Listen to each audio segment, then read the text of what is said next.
Assalamu alaikum guys. Now in new video we are discussing about pediatrics endocrinology, and now topic is diabetes mellitus type 1. Diabetes mellitus type 1 typically occurs in childhood onset. जब बच्चा birth पैदा होता है तो इसे type 1 diabetes diagnose हो जाती है। ये जेनेटिक कॉजेज़ की वजह से हो जाती है, जबकि जो टाइप 2 होती है वो हमें पता है कि इंसुलिन रेजिस्टेंस की वजह से होती है। टाइप 1 में जेनेटिक कॉजेज़ ये होते हैं कि जो पेशेंट के पैंक्रियाटिक बीटा सेल्स होते हैं वो या तो बने ही नहीं होते, या अगर बने हो तो वो डिस्ट्रॉय हो जाते हैं। और ये जेनेटिक होता है। इसमें क्या हो सकता है, पोलीयूरिया होगा, पोलीडिप्सिया होगा, पोलीफेजिया लाइक टाइप 2 डायबिटीज़, जिसमें बार बार बच्चे को पेशाब आएगा, बार बार उसे भूख लगेगी, प्यास लगेगी, वेट लॉस होगा।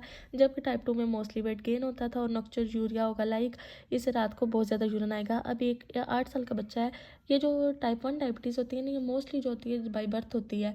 इसके अलावा कुछ ऐसी होती हैं कि ये जो जीन्स होती हैं, इनके कुछ सेल्स होते हैं पैंक्रियाटिक बीटा सेल्स, वो अभी इंसुलिन प्रोड्यूस कर रहे होते हैं और मास अफेक्ट जो होता है वो मास्क हो गया होता है। लेकिन ये as the time goes on, patient की जो बीटा सेल्स होते हैं वो भी जो ब्रस्ट आउट हो जाते हैं, सारे यूज़ हो जाते हैं, और उसके बाद उससे टाइप 1 जो होती है वो डेवलप कर जाती है। इसमें उन्होंने हिस्ट्री दी हुई है कि वेट लॉस है 6 मंथ से, एपेटाइट इंक्रीज़ है, बेड वेटिंग भी हो रही है। Clinical features to make the diagnosis में हमने क्लिनिकल फीचर्स 3 तो पहले नंबर पे आप याद रख लें अच्छे तरीके से। दैट इज़ जो पेट हैं, कोई भी डायबिटीज़ हो उसमें polyuria, polydipsia, polyphagia, nocturia, rapid loss of weight और रिकरेंट इन्फेक्शंस होंगे। डायग्नोसिस टाइप 1 होगा। इसके कॉम्प्लिकेशंस क्या होंगे, अगर हम इसे ट्रीट नहीं करेंगे तो पेशेंट को डायबिटिक कीटोएसिडोसिस हो जाएगा, क्योंकि जो उसके अपनी सेल्स, वो खुद ही अपने सेल्स को खाना शुरू कर लेगा। कीटोन्स का लेवल हाई होगा और वो ब्लड में, सीरम में, यूरिन में कीटोन्स ज़्यादा होना शुरू हो जाएंगे और पेशेंट कोमा की तरफ भी जा सकता है और कीटोएसिडोसिस हो जाएगा। हाइपरऑस्मोलर डायबिटिक कोमा हो जाएगा, पेरिफेरल न्यूरोपैथी हो जाएगी, जो डायबिटिक्स में मोस्ट कॉमन होती है। इन्फेक्शंस रिकरेंट हो जाएंगे, इम्यूनिटी कम होने की वजह से नेफ्रोपैथी होगी, जब बार बार वो किडनीज होंगे वो वॉश आउट होती हुई ग्लूकोज को फिल्टर करेंगे तो नेफ्रोपैथी हो जाएगी और ग्रोथ रिटार्डेशन हो जाएगी। ग्रोथ रिटार्डेशन भी हो जाएगी क्योंकि जब उस ग्रोथ रिटार्डेशन भी हो जाएगी क्योंकि एक जेनेटिक काज है। इसके अलावा डायबिटिक कीटोएसिडोसिस है।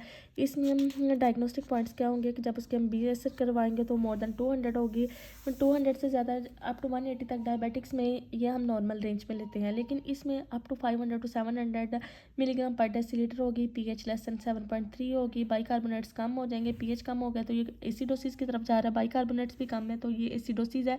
कीटोन्स यूरिन में पॉजिटिव होंगे। हाइपरग्लाइसीमिया की ट्राइएड होगी जिसमें 9 गैप मेटाबॉलिक एसिडोसिस होगा। कीटोन्स यूरिनरी और सीरम दोनों में होंगे।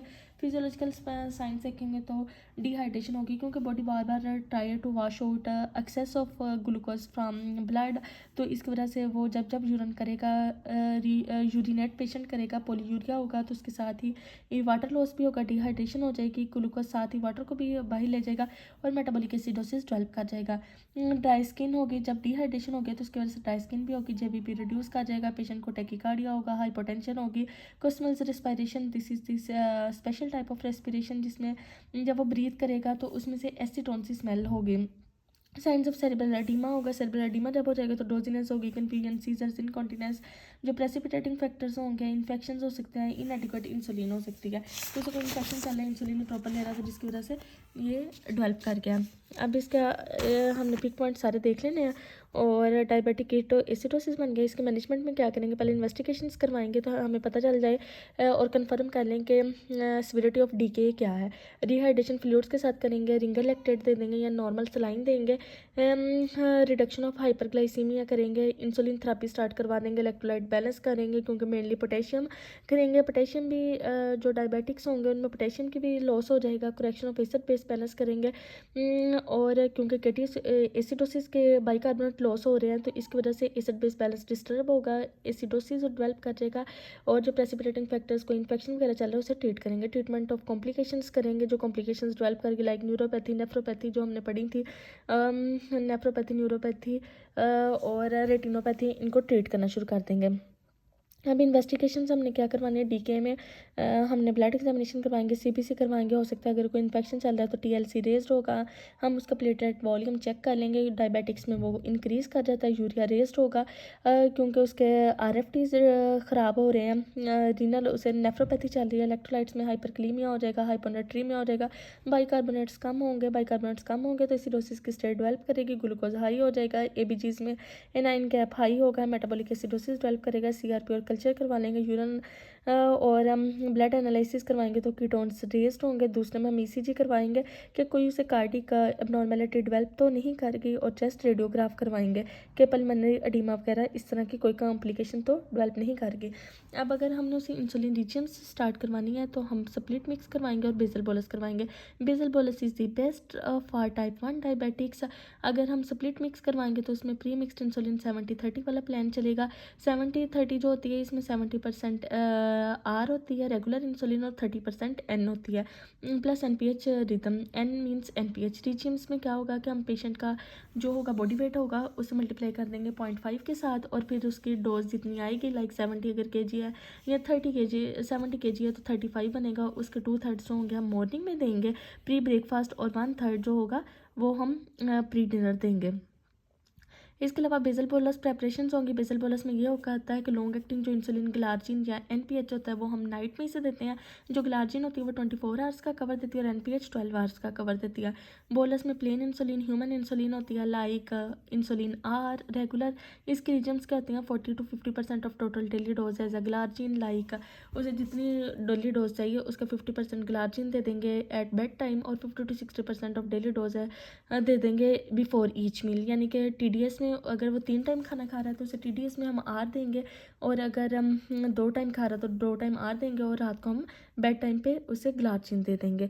ये इसकी इंसुलिन रिजिम्स होंगी। बाकी ये बिग पॉइंट्स आपको पता होगा। इसमें क्या होगा कि पेशेंट कंप्लेन करेगा एब्डोमिनल पेन है, nausea, vomiting, dehydrating conscious level हो जाएंगे क्योंकि इसमें एडिमा डेवलप कर रहा है, जीसीएस लो हो जाएगा, पीएच रिड्यूस कर जाएगी, बाइकार्बोनेट कम कर जाएंगे, और जो उसमें पीसी कार्बन डाइऑक्साइड होगा वो 62 है। इसी तरह के उसमें मल्टीपल इन्फेक्शंस चल रहे होंगे। ये हमारा मेनली है डायबिटिक कीटोएसिडोसिस। लेकिन अगर डायबिटिक कीटोएसिडोसिस में सेरिब्रल एडिमा भी उसे डेवलप कर गया हुआ, लाइक पेशेंट डिहाइड्रेटेड है, जीसीएस जब ड्रॉप करना शुरू कर जाए तो इट मीन्स कि उसे सेरिब्रल एडिमा डेवलप कर चुका है।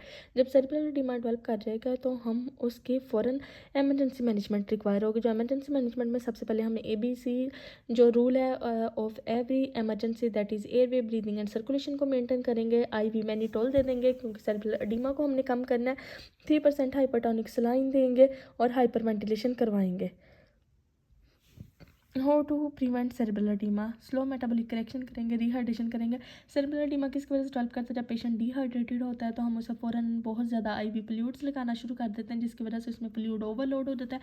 Cerebral oedema pulmonary oedema develop कर सकता है, लेकिन DKA में मोस्ट कॉमनली जो होता है वो सेरिब्रल एडिमा ही डेवलप करता है। तो इसके लिए हमें चाहिए कि हम आहिस्ता आहिस्ता उसकी मेटाबॉलिक करेक्शन करें, रिहाइड्रेशन करें, vigilance for early signs like headache and changes in GCS. यानी कि पेशेंट पहले कंप्लेन करेगा मुझे सर दर्द हो रही है, फिर आहिस्ता आहिस्ता उसका जीसीएस स्लो होना शुरू करेगा। तो इस तरह हम DKA को प्रिवेंट कर सकते हैं। Next is congenital adrenal hyperplasia. ये जो है ना, ये उसके जो हमारे किडनीज के ऊपर छोटे छोटे से उसकी कैप पे ग्लैंड्स होते हैं ना, उन्हें कहते हैं एड्रिनल ग्लैंड्स। इसमें ये होता है कि बाई बर्थ जो एड्रिनल ग्लैंड्स होते हैं ना वो उनका हाइपरप्लेसिया हो जाता है। अब इसमें क्या होगा कि अब एड्रिनल ग्लैंड्स हैं तो वो एंडोजेंस एड्रिनल ग्लैंड्स ने क्या करना होता है कि